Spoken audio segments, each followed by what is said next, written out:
Respect, of course, yes, we can feel respect, and it's not that important, yeah. But what hinders us, what is going on in us, why do you feel uncomfortable? That is the question you have to answer yourself. Yeah? We are here to find out things about ourselves. Yeah? We lived all our life with ourselves, but not finding out anything, what is going on, why we are doing the things that we are doing, why we don't do the things that we are supposed to do, why we like this, why we don't like this. Yeah? I mean, it's a question you can ask yourself. If you find a good reason, that's fine. Yeah? So, why are we here? Huh? Why don't we put a little bit more effort to get our mind straight? Hmm? It's still running around after how many months?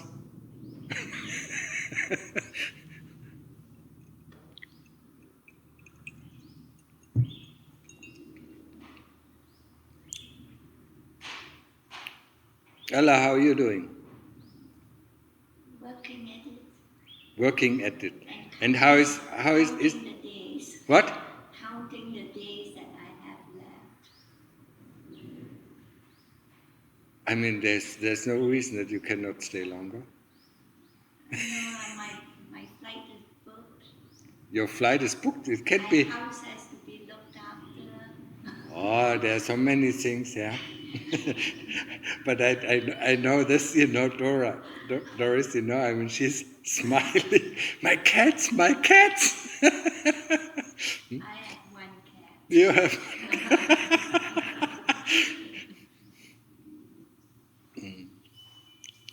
So you want to have another cat in your next life?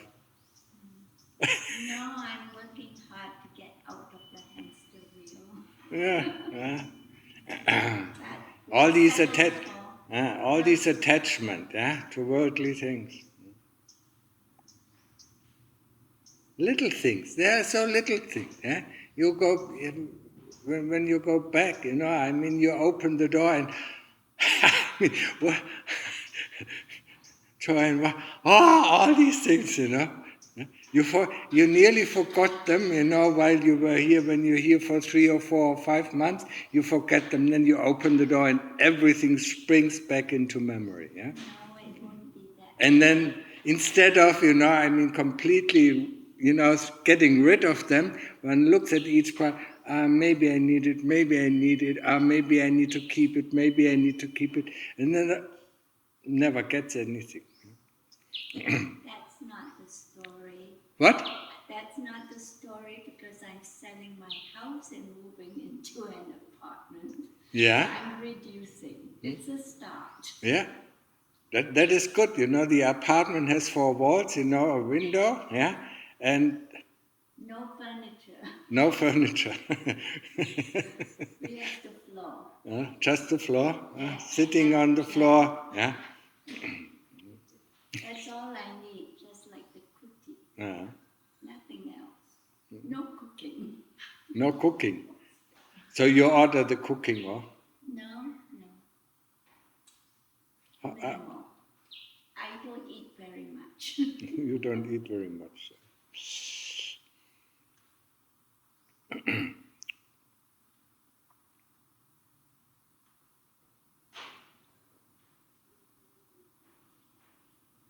So David, what kind of training have you done? I have done several Vipassana retreats, like 10-day retreats. With Goenka? I did one with Goenka, and I did one with a student of Goenka who became a monk and who organized retreats. I think I followed maybe 6 or 7 of them. And was in Swanmark in Suratani. So, and I was in Wat Khao Tam when Steve and Rosemary Wiseman, 2 lay people, led retreats there for 20 years, but they are gone now. I think they went back to Australia. Where are they from? Australia? It's an Australian couple, and Yeah, I heard of them. I think they led retreats for something like 20 years or so.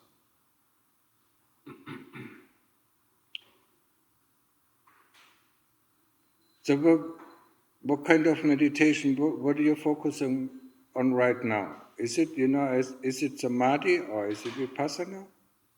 It's because I didn't practice recently, and that's sort of my weakness. I usually go to a retreat when I have a hard time, and then when I go back to France, I have a busy life, and after usually a couple of months, I tend to lose it gradually.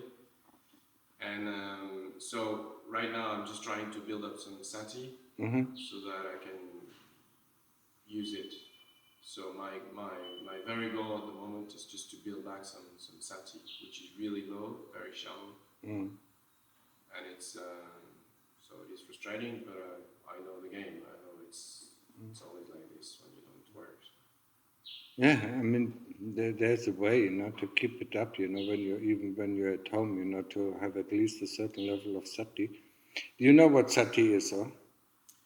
I think I do. I think I have a certain level of sati because I have integrated some of it in my daily life, like movements. I try to be conscious of. I don't have it all the time, but I put in my shoes and I push the door, these kind of things.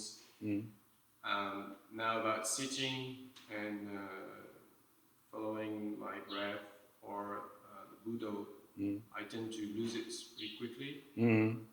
And so I just sit and practice, and then I build it back slowly. This aspect I lost. I lost partly. Yeah. What kind of work you do? You have to think a lot, huh? Yes, I work in a consulting office. So you have to talk a lot. So yeah. I mean, we have to talk. We have to think, and we cannot use Buddha. We cannot use the breath. Very difficult. Yeah. If we listen, we can use the breath. Yeah. But if you have to talk, I mean, normally, we don't even know that we talk. Huh, Doris? Yeah? Only afterwards, huh? What did I say? The mouth opens before we actually, have our sati, what we want to talk, why we want to talk, and is it helpful or is it wholesome or not?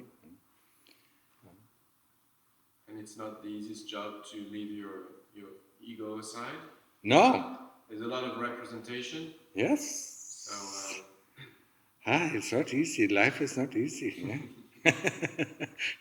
But we have to think. Yeah, we have to think. Are you married or not? Yes, I am. And you have children, no? I have 2 children. Well, I'm separated, and that's part of the reason why I'm here. But yeah, I have a family. My children are grown-ups. But they're not your children. They're stepchildren, no? They are my children. They're your children. One is 22, he's in Australia, and one is 18, and he's in he's becoming independent. They're not like young kids. And at the moment, I think in France it is not very quiet as well. Huh? Yellow Vest and now pension and so on. Yeah. Lots of protests. Yeah. And it won't get easier. Won't get less. If you use the breath at the tip of the nose, don't follow the breath. Just stay here, know that the breath goes in, know that the breath goes out. And the more you know about the breath, know when it is the in-breath, if the in-breath is long, if the in-breath is short, if the out-breath is long or short, if it is deep, if it is shallow, if it is just switching. Yeah? And sometimes you can really, if your concentration is not bad, you can try to find the point when the in-breath changes to the out-breath, and the out-breath changes to the in-breath. You will never catch it, but you always come very close to it. Yeah? And within a few minutes, you can really become very concentrated. So that is a helpful tool. But samadhi is only one thing, to get calm, and to develop the sati. And the sati is this awareness. Mindfulness, our mind is full of one thing. Sati is mind emptiness. That means it knows everything what is going on. That's the difference. We can be very mindful of doing one thing, but we are not aware of what is going on around us. When we are aware, we are aware of the breath, or we are aware of the Buddha, and we know everything that happens within our heart.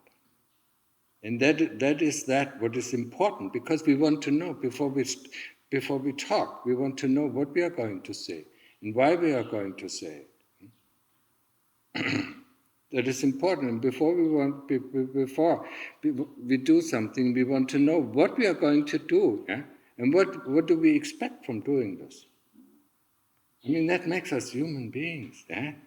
Reflection. Did you listen before, to some of the YouTube talks or what? Yes. So I'm talking always about robots, just walking, tunnel viewed, in our life, following our desires, or following our hate, trying to get rid of this, trying to get rid of that, or trying to get this or get that, without even knowing why we want it. And that is important for us to know. Why do we want it? And if we can rest in samadhi, in upachara samadhi, then we don't want anything. I mean, isn't that amazing? We are completely satisfied. The moment we come out of samadhi, we want all these things. And then we start the investigation. Why do we need all these things? Because we have the experience of samadhi where we know actually we don't need anything to be happy. And everybody is looking for some satisfaction or happiness or peacefulness or just stillness, whatever our upachara samadhi looks like. It can be happiness, it can be joy, it can be rapture, it can be just peacefulness, or it can be stillness.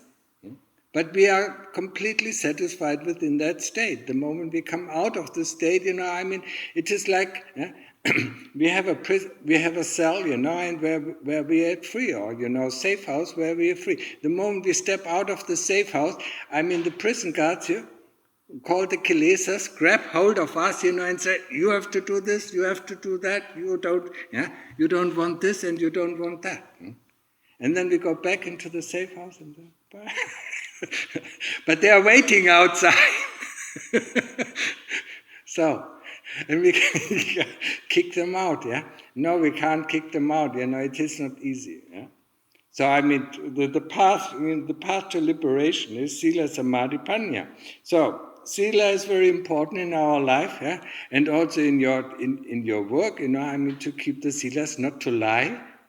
It is really, it's not easy, as a consultant, Sometimes, you know it is not really the truth that you tell your clients, And that is actually, and that is bothering you. If your sati is good, it is bothering you in the evening meditation, Why did I say this? It is not correct, Why not be honest, But, there are so few people in this world who are honest, Everybody is trying to project oneself, as a good person, as a better person. But we should realize, when we are born into this world, there is some goodness within us, and there's some evilness in us, or some evil in us. And some of them, some of us, have more wholesomeness in them and less evil, and some of us, have more evil and less wholesomeness. So what we need to develop is this wholesomeness. The attitude of giving, of kindness, But that is so difficult in our society, Especially, I don't want to be in Europe anymore, Everybody is so aggressive nowadays.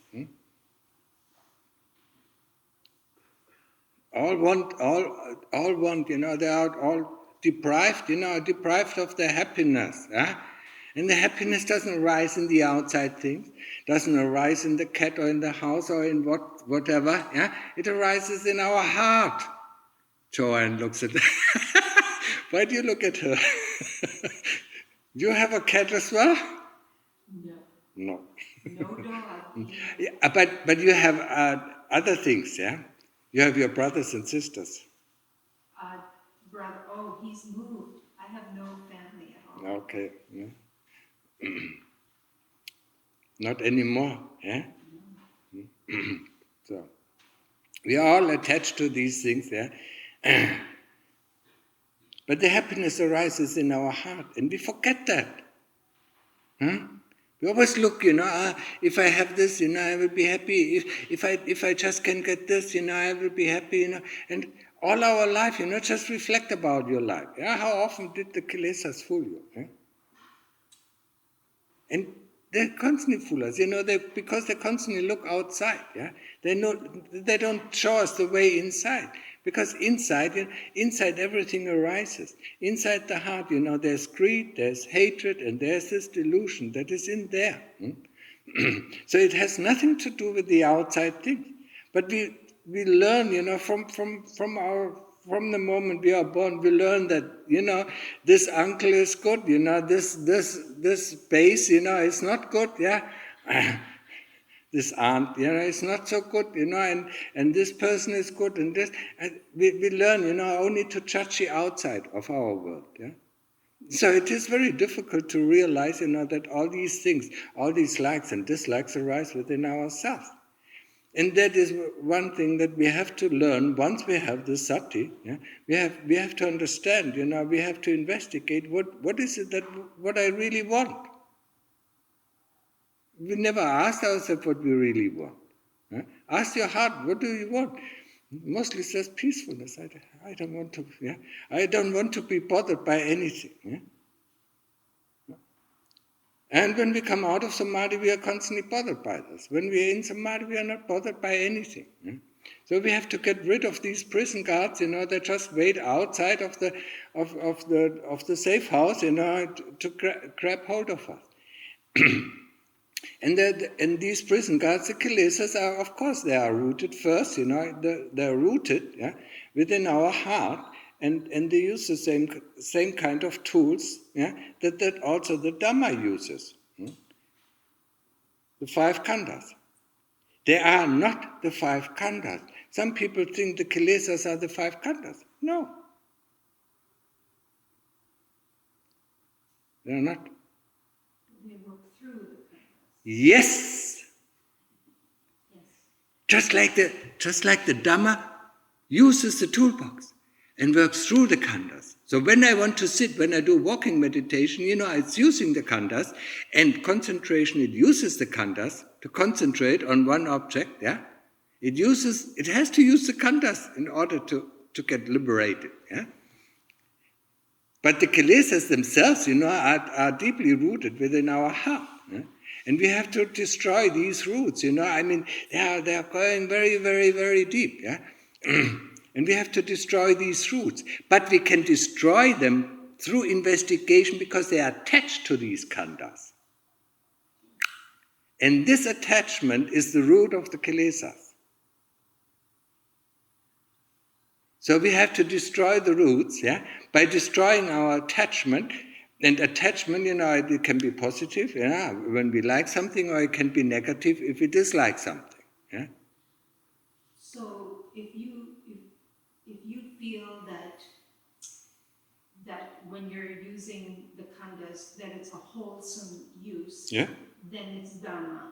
If it feels unwholesome, that because it has to be very close, yes?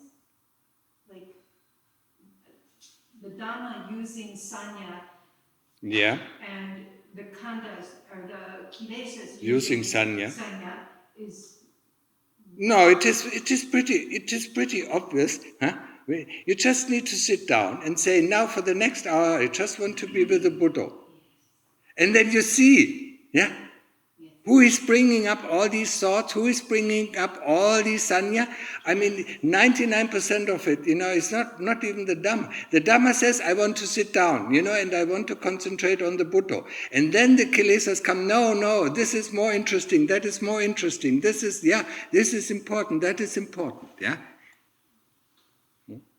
And Lungda Mahabodhi said it very clearly, actually, and he's not the only one, Goethe once said it, there are two souls inhabiting my chest. Yeah? He said it is the evil and it is the light. Yeah? And Lungda Mahabodhi said, there are two things in our heart. And one is the Dhamma, or the light, and one is the darkness, that is avijja. But if you're using panya and reflective thoughts, panya, yes, in the correct manner, then it is Dhamma. How then do you differentiate between the correct manner and sanya with the kilesas working? I mean, if I put my attention, for instance, the Dhamma says, I want to just to get calm. So, my objective is Buddha or the breath, until I get calm. And whatever else comes into is the kilesas. They want to distract me, and say this is important, that is important, that important. Now, when you do reflection or when you do investigation, then the same thing. You set up an object, for instance, the body, the whole body or body part, and that's where you concentrate on, and that's where you reflect upon it. And whatever goes out from this, wherever the sanya, it will slowly withdraw your attention to the, this is also there, yes, this is also there, and then we think we do reflection, but actually, we went out, So it is very, very tricky, So that's why, when we are really, when we are really earnestly meditating, then we should, before, when we sit down, we should take our focus on one object. Be it the object of calm, or be it the object of investigation. And when it is investigation, of course we do have other things, that lead to investigation. What I see, the daily reflection. But the daily reflection, we should not judge things. We should just recall, okay, what happened next? Recall, okay, what happened next? Recall. And that's where the kilesas, will draw up. How can I correct this? How can I correct that? This is not reflection. Because they want to withdraw it. Our normal mode of habit is, if we see something, that was not really wholesome, we try to find a means how to correct this. That is not the way of reflection. Reflection actually means observing, until we understand. That's why I like to bring this example of a physicist who makes an experiment. That this experiment might take hours. And he watches. When he gets thirsty and reaches for his cup of coffee, then this moment, this thing has happened. So he has to start over the experiment. So he watches every slice, until when he can move the whole, when he can observe the whole process, he will understand it automatically. There's nothing, he doesn't have to think about it. It feels like such a fine line. Yeah, of course it is very fine line.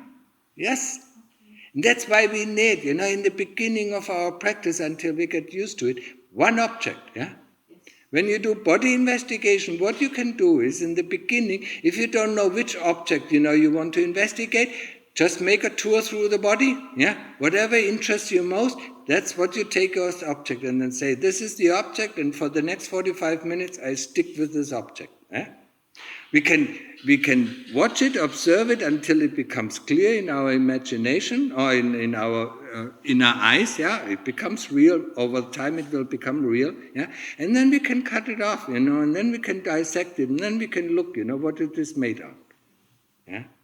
But we need to stay on this object. If it is the whole body, then it is the whole body. If we do, the easy reflection when our concentration is not so good, If we reflect about our life, then we go back, we can go either back, last year, I'm in general impression, then the year before, general impression of my ideas, my thoughts, my views, general impression, my ideas, thoughts, views, or what I did, yeah? And then go back until we were just born, yeah? And then see what, maybe, when we do that more often, we see a driving force, that pulls us or throws us into this direction or that direction. And then we see, also we see anicca, anatta, dukkha. Yeah? I mean, if you remember, there are certain things, Doris likes to remember these things because she thinks it is so happy, yeah? And then we go into this moment, yeah? Where we think we were really so happy. And then expand the view a little bit, and then we see all this unhappiness surrounding this happiness. Yeah? And that is something, that undermines the power of kilesas, because they say, if you do this, you will be happy. And we don't see, the unhappiness that was surrounded by it. Yeah? But the same thing is, when we think something is so unhappy, when we expand our view a little bit, we see that there is actually some happiness or contentment around it. It's never singular. Yeah? But we need good concentration for doing this, because the kilesas want to distract us, and then go to the next point, Yeah? Just like a monkey, he sees a banana, eats half of it, and he throws off half of the banana and gets a new one, yeah? Because it looks new, yeah? That's why it's called monkey mind. What if I don't remember a big chunk like it's okay. 10 years? Then, say don't remember, and then what happened before? It's just the same thing in our daily reflection. But if you do the daily reflection, yeah, and it works, you get most of the chance, yeah, you will see, if you do that daily, you will get, in the beginning it takes an hour, or maybe takes 1.5 hours, yeah, because our memory is not so good, not trained. But later on, within 5 minutes, you see the film, yeah? It's just like a film. But if you try to correct this thing or that thing, or think this was good or this was bad, yeah, that completely, defies the practice, yeah. Not the daily reflection. Yeah, I know. If you do that, it is easier also to go back. Yeah? I've been trying, but I cannot have any. It's okay. It's training, yeah, huh?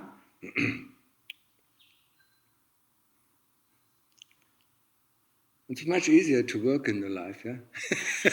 Yeah? To take a piece of wood, cut it up, and build something, yeah? Or write a program, or whatever we do, yeah? Or consult somebody. Then to focus on something, yeah? And you see, probably with your kids, the focusing ability of the young generation is terrible. They can't stay, for 2 minutes on the same subject, yeah? Because they are constantly distracted by their smartphones, yeah? So it will be more and more difficult. For the younger generation, it is much more difficult. For the old generation, it is much easier, because we didn't have so much distraction in our youth, yeah? We ran into the forest, and played around, and then we came home, we had a few hours of school, that's it, yeah?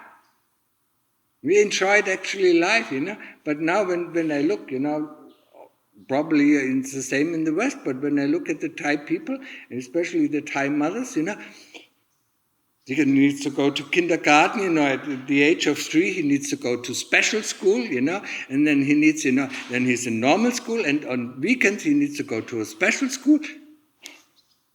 These poor children. These poor children, yeah, I find, they don't have time to develop, to be creative, yeah? I feel like we were really wild. Yeah, of course we were wild, yeah? We were totally wild. Yeah? But we learn through our wildness. Oh, yeah. We do learn certain things, yeah? Huh? Don't we need to try to develop several levels of sati? Because I realized that I became handicapped by the fact that in my daily life in the West, very often I'm focused on one thing, and I'm so focused on this one thing that I don't see what's happening around it. Yes. And I spend a lot of time losing all kinds of things, my keys, because if I'm doing one thing, I put my keys somewhere, and this just doesn't exist anymore because I'm so focused on this other one thing that I'm doing. I didn't have this before. I don't know where it came yes. from. That means you don't get the small things. Yeah. When you're focused on one thing, this is something that you have to learn. That was something that I also had to learn when I was doing my research. Yeah? I was constantly really focused onto my research. And then somebody else came in. Yeah? And I didn't want to interact with them. Yeah? Because I didn't want to lose the thread. So I didn't. And this dislike I didn't see until I developed my sati. Yeah? And then I said, well, what are you doing? Okay, now you're here. Okay, let's go. Deal with the situation.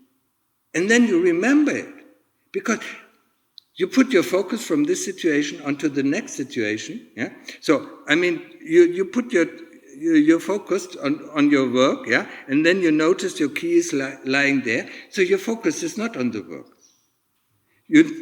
Now your focus is on the key, yeah, and then you focus on the key 100%, and then you put the key to a certain place, and once not just like this, yeah, you focus, putting it there, then you know where it is, and then you go back to your work. Shifting the focus, yeah, and this, I mean, I realized, doing this. We don't like to be interrupted, we focus on something and we don't like to be interrupted, so we hate everything else, and then we tend to forget, yeah. But I realized, first of all, yeah, I was busy with my research, and then a colleague came in, I wanted to know something about it. Then once I shifted the focus, within 5 minutes, our discussion was finished, and we had satisfaction, both of us had satisfaction. Before it was always half an hour, fight, yeah. And then I came back to my work, the work, I normally did in 8 hours, was finished in 2 hours. Because I could shift my focus, yeah. And that is something that you have to learn, yeah? And there is a little thing, where you see inside when you become more aware, where you don't like to put your attention onto something else. Yeah? And this you have to overcome. And then, once you learn how to shift focus, life becomes so easy and so, yeah, and much more joyful as well. Because all these little things, you do remember. Yeah? But if you're not, that means, your concentration is good, but your sati is not yet developed. Huh? Yes, yeah, the sati can have very deep, it goes deeper and deeper, like everything, like investigation. In the beginning, it is this shallow level, and then goes deeper and deeper and deeper, yeah, until it can cut the roots. Yeah? So, just practice this awareness of knowing what is going on in the heart. Yeah? For instance, when you listen to talks, don't try to understand. Listen until you see each word that you hear before it actually reaches the ear, it reaches the chitta, yeah? And then it pops out of the chitta, so you actually know the next word coming out, yeah? And then you just stay with that. And if you do that with your customers, you know exactly what they think. Because you know their intention, yeah? You don't know, yeah? We're constantly fooled by the words that other people say, but we don't know what the heart is telling us, yeah? Because we can't listen to the heart, yeah? If we start listening to the heart, we know exactly what this other person, wants, yeah? Why is he saying this to me, yeah? And then we look, and the heart tells us, without this person knowing that the heart already gives us the message. Okay, understood? Yeah? So, develop more this sati, this awareness, yeah? This awareness of being aware of what is going on in the heart. Yeah? You can do that also with listening to the talks. Yeah?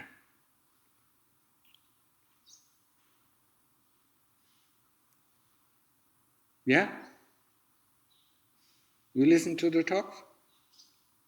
I don't use the MP3 because I can't see and I just read the book, but if I can take a copy home, You can take hundreds of copies, yeah? No, not hundreds. I don't think you have that much. Yeah, you can take a few copies home, yeah? Why don't you have some reading classes? I have no. They don't work. There's a problem. There's a problem? Joan, can you help her?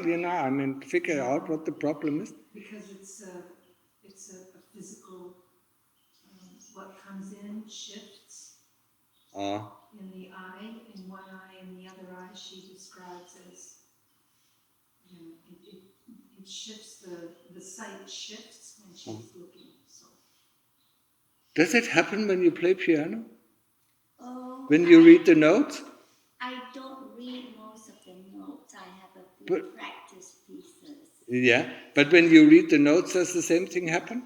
Oh yes, but I don't usually read the notes. I only work on the one side, couple of pieces. I know it's just technical stuff. Yeah. Anyway, but listening is really helpful. Yeah, it can be really helpful. I told you the example when Lungta Mahabor was giving a talk. The lay people were sitting around after the meal. The lay people were sitting around listening to the talk. It was about 35 minutes, 45 minutes, and one of the lay people, he was just closing his eyes, sitting in Samadhi. When Lungta Mahabor, finished his talk, everybody got up except him. And then the lay people, tried to wake him up, He was not there. It was only his body was there. He was not there. Yeah? So Lungta said, okay, carry him home, And then a few hours later he woke up, He came back, he entered deep Samadhi, he came back from where am I? Yeah? That happens, sometimes, when you really go very deep, you don't know who you are, you don't know where you are, you don't know what is going on, yeah? Because your memory has been, you have been completely disconnected from the memory and thoughts that make actually your world that you live in, yeah? And when you enter deep Samadhi, and if you stayed long enough, and you come out, who's this? What is this? Where am I? What am I doing? And then you see how through thoughts and how through memories, the picture of self comes back. There wasn't any self, for a long time, and then you create it, you recreate it. And when you look at it, when you are a little bit more aware, you see how it's constantly recreating your view of self. I'm like this, I'm doing this, constant things, that certifies the castle that you live in, or the castle that we call self. Yeah? And if that is not there, what is there? Yeah?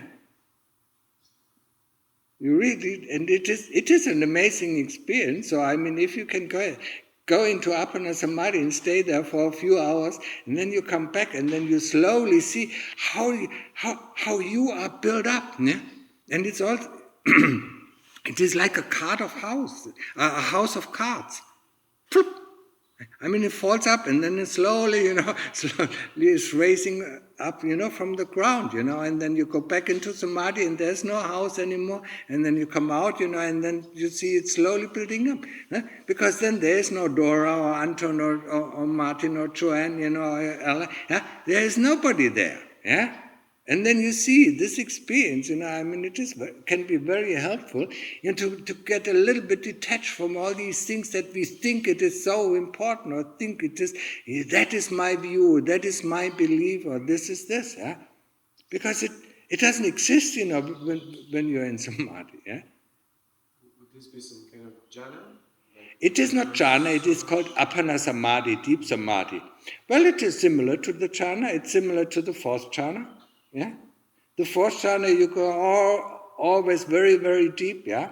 But there is, in the fourth jhana, in all of the jhanas, there's still one sensation. In the deep samadhi, there's no sensation at all. I mean, there's only singularity. I mean, as long as there's a sensation and there's an observer, I mean, the singularity, there's not yet the singularity. But the stillness is extremely deep. I mean, in the eighth jhana, I mean, it's amazing, yeah? You don't know, I mean, because, I mean, things, disappear and disappear and disappear, yeah? But there is still this focus on the one thing, yeah? For the rupa jhanas on bodily feelings and for the arupa jhanas on mental feelings, yeah? Or mental sensations, whatever. But deep samadhi is actually everything is gone. But do you always come back? Of course you come back. I mean, there's no way you can get stuck in this. No! I mean, you will certainly, 100%, you certainly come back, you come back sooner than you want. You can't get stuck, I mean, the body needs, I mean, there is the connection to the body has not been lost. So after 7 days, the body says, if you don't come back, I will die, yeah? So, normally it will return by itself. But you will not be, there for 7 days, yeah? 2 hours, 3 hours, or maybe if you're happy, if you're lucky, you might be away for a day, yeah? And then you come back, yeah? And then this world, you look at this world and say, what am I doing here? Yeah? What is the purpose, I mean, yeah? Playing, it's just like, just like the young kids, playing video games, once they stop for a month, I mean, what is this, But then you get interested, slowly you get taken in, I mean, you get pulled in, yeah? And that is, we get pulled into the world, then we see, we can manipulate and this, we can create this and we create this, manipulate this, yeah? And then we think, this is wonderful, yeah? But then we don't realize all the dukkha when we can't create what we want to create, yeah? Then all this dukkha comes. Yeah? I think I listened to a talk where when Buddha was dying, that he displayed all the jhanas, Yes. which was part of his abilities. Yes. But he displayed them through. He went through the first jhana up to the eighth jhana, then came back to the fourth jhana and then disappeared. And there was only one of his monks who could see it, in which jhana he was. Yes. Only one. Yeah, special ability. And we are in the dark ages, yeah? We have a little light, huh? We're just like these, what is it? Meng Mao, yeah, these little flies that come out of the hole for half a day, and wherever they see the light, that's where they go, and fly around until they lose their wings, and then they mate and then they disappear the next day, they're gone. And that's us, looking just for light, try to grasp hold of it. No, the times of the Lord Buddha, it was much easier, yeah. Because he could, he could see. He gave this advice, when one of the monks, went to Sariputta, and asked him about investigation. What shall I investigate? Sariputta said, investigate the loathsomeness of the body. Yeah? And then he did it for months, but there was nothing, nothing really happened, no result. Then he came to see the Lord Buddha, and then the Lord Buddha said, "Oh, you have been a goldsmith for 7 lives, on end. So you created all these beautiful structures. Now look at the anicca and the impermanence of these beautiful structures. Let them fall apart, yeah." And that's how he got, beyond, beyond the body, yeah. But not everybody can see that, yeah? I mean, if you don't have a Buddha around, or if you don't have Luang Pu Man around, yeah? I mean, who could see everything that was going on in our heart, yeah? Then we are just, I can't see. I just sometimes know a little bit. I have an inkling, a feeling, what's going on. How do you deal with these states over, like, really... I once had an experience where, like, everything disappeared and there was only light for, I don't know, how long, maybe 2 hours or so. Light. Yeah, just white. Yeah, okay. And I wasn't prepared to that, and it was such a nice experience that it created a lot of attachments. Yeah. And it became a huge obstacle in Yes. my practice. Yes. Because then every time I was sitting, I was going there, and of course, yeah. It was Welcome to the world of meditators. It happens to everyone. Lungda Mahabua told, he was stuck in that state for 15 months until he sat down and said, damn it, yeah? What did I do in order to get into this state, yeah? And he said, okay, I just stayed with my Buddha or with the breath. Okay, now I'm doing it. I'm not concerned about anything, what is happening. I'm just staying with my Buddha or I'm just staying with the breath. And I'm not concerned, if my practice, goes better or goes worse. I'm not concerned about that. I'm only concerned, am I with my Buddha or not? That's the only question I have. And then after a few days, he came back. But for 15, he said, this was the worst time of his life. For 15 months, he was trying to get back to this wonderful state of Samadhi. Yeah? And it happened to me, and it took me 9 months until I also realized what is happening. I mean, I tried to force it, and then I see, now you are at the station, but you don't see anything. It is completely muddy. And I said, you have to do something else, yeah. And then we all learn it, yeah. We all have a very nice experience, and then we want to go back to this experience. And with each corner of our eyes, we look, is it coming? Is it coming? Is it coming? And actually we don't do the work for it. If you do the work, if you take a shovel and dig a hole, there will be a hole. Yeah? But if you look, where's the hole? Where's the hole? Where's the hole? I mean, there used to be a hole. It's long gone, this hole. Yeah? So each time we have to dig it again. So don't worry about it. But with the light, when you see the light, try to pull it into the heart. Yeah? Oh, I never saw the light. So. Yeah. I mean, if your concentration is good, you might see it again. Yeah, and it might become distracting. Yeah, and then just remember or remind yourself. Okay, all I need to do is pull it into the heart, because it's just like a flashlight, and it shows you whatever is going on in the heart. Yeah? It's a sign of concentration, the light. Yeah? And of course, sign of concentration is always very pleasant. Yeah? I think the one thing for which it really helped me in my meditation is that then I was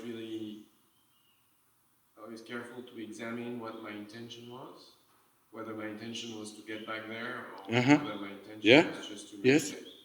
Because I knew that as soon as my motivation was to get back to the state, it would never happen. That's right. I couldn't even get the That's slightest. Right. So I understood this was an obstacle, and sometimes I thought that my intention was not this, but it was hiding. Actually, I found out afterwards that it was it. I thought it was not.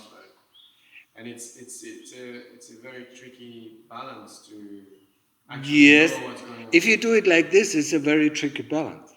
If you just stay with the Buddha, and if you know you're not with the Buddha or you're not with the breath, your attention slightly diverts, then you just pull it back. Yeah? And then sometimes you see this. How can you not see this desire for this state that you had just experienced yesterday, and then it creeps up, but you feel it, and then you instantly just focus back on the Buddha, just focus on the breath, just completely fall into this breath, into this one breath. And that is so difficult for us, especially when we come from the West, to let us fall into something. Just like we fall in the bathtub. But the moment we fall in the bathtub, we instantly think we get drowned. Rush out. Just immerse yourself into this one breath, yeah? And then actually, all the problems are gone. The moment we are able to fall into the breath and still know that we are with the breath, yeah, then this meditation is going very quickly, yeah, very very determined. Yeah? So don't focus too much on if there are expectations, yeah. Focus if you're with the breath or not with the breath, yeah. And also this is the sati, you know something is coming up, yeah. Before, actually, yeah, when your concentration is good, yeah, before a thought comes up, there is the intention to think. And the only thing that you know about the intention to think is the direction in which the thought will go. It has not yet formed the thought. Then the thought starts to form. And you can all observe this if you have sati. And this is amazing, how these things, how are we made? How is this mind made? How does this mind work? We don't know, we just use it. Yeah? Huh?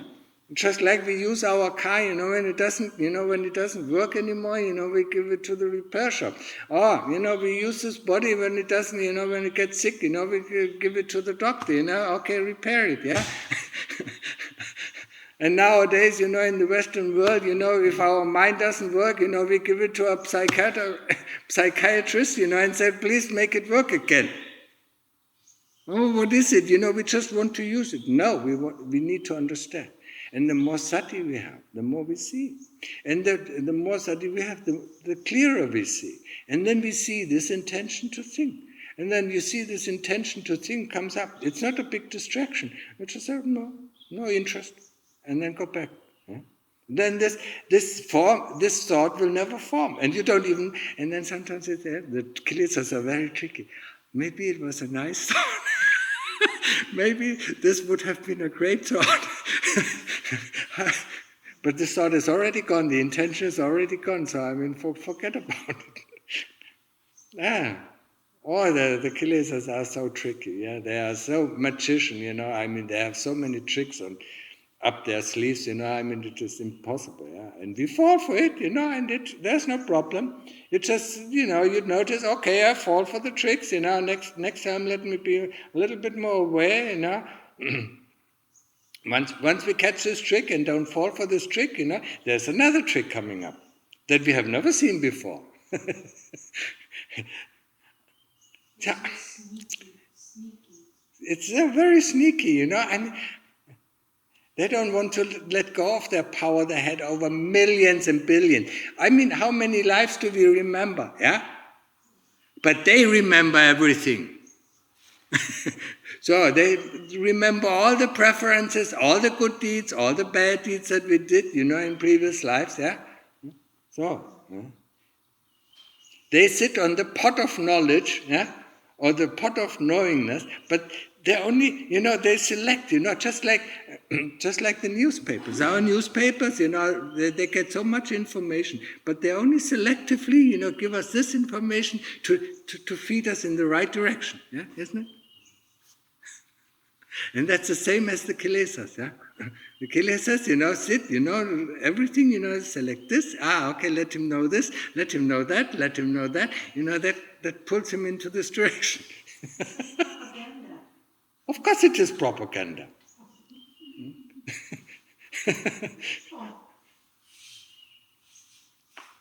But that's how they rule us. And you see, and instantly, actually, whatever we see in our, whatever we can see in our heart, we see in the world happening. If we would be, if you're aware of what is happening, yeah? If you see, how the news, how the TV stations or this or that, try to influence us, yeah, then we see how the kilesas are influencing us, yeah. It's the same mechanism. Advertisement, yeah. And a lot of advertisement, yeah? And we fall for this advertisement. If you do this, if you get this kind of soap, you will have a lot of friends. You don't have to have television to have No. Yeah, the television is inside. But, the information actually comes from the outside, yeah? But we are not aware of it. Yeah? So for instance, when in the evening, when you come back, from David, from work, and you go through Lyon, yeah? And if you're really mindful, if you're really aware of what is going on, yeah, when you walk and you try to stay with the Buddha, you see your eyes constantly going there, wanting to read this sign, wanting to look at this person, wanting to look at that person. You can see it, and then you really have to redirect it, yeah. Because otherwise we take in, I was doing this kind of practice when I was still a lay person, living in Hamburg, yeah? Just going very aware through the street, just like doing walking meditation and seeing my eyes constantly, going to this or going to that and say, why do you go there? Yeah? Why do you read this? If you read it, what do you get? Yeah? But we are not even aware of this. So we pull in all this information, yeah, that is somewhere stored, yeah, and then you do meditation and all this information comes up again. Yeah? So the less we pull in, the better it is. Huh? That's why the Lord Buddha said, keep your sense doors shut, yeah? And then it is much easier to meditate. Okay? I did lots of exercises when I just started meditating. Oh, trying out this, trying out that, yeah? And finding amazing things, yeah? Walking through the streets, and then suddenly I didn't notice, the clochard, the beggars, on the street, but I noticed that my eyes turned to the right. I said, well, why are your eyes turning to the right? Let's go back, Oh, you didn't want to see that. Okay, look at it, yeah. Look at this ugly side, look at this, and then, try to get comfortable with it. Because, all our life we are running away from the ugly sides, from the disgusting things, yeah? Yeah? And that is, but just with a little bit of awareness, we are aware of these things. We are aware of our eye movement, of our hand movement, and things. You said, try this also with your eye movements, not only with the hand movements. When you put your shoes in, but where are your eyes going while you put your shoes in? Huh? And where's your mind already on the next thing? What am I going to do? Yeah? You just place, you place your shoes, and they're not really finished, and you're already on the next thing. Yeah? And that's why we forget, sometimes we place the key, and the key is not yet there, and we are already at the next thing, and then we forget where did we place the key. Yeah? Okay? Now for today, huh?